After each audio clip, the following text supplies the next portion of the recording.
大家好，我是大家的老朋友王重阳道长。今天和大家分享一个视频，是三江源国家公园的狼群出没。我们先来看一下这个视频吧。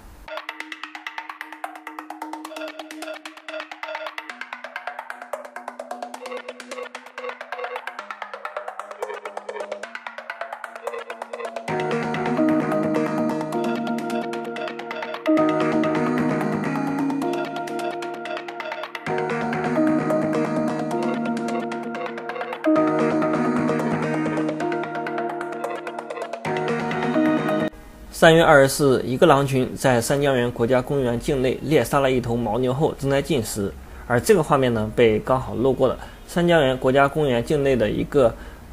大自然摄影队的队员，也是生态管护员掏西昂扎抓了个正着。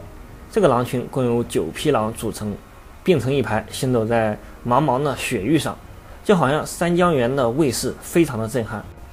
可能说起狼群，大家想到最多的是美国的黄石公园但是呢，随着我们国家的三江源国家公园，它的神秘面纱不断的被揭开，各种珍稀野生动物也开始以震撼人的方式登场通过各种媒体平台与大家见面。比如说在山间嬉耍的雪豹母子，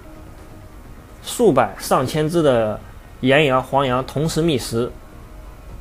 上百头的白唇鹿横渡长江。希望我们以后能够看到更多的关于三江源的一些珍贵的野生动物的资料。好了，谢谢大家的观看，再见。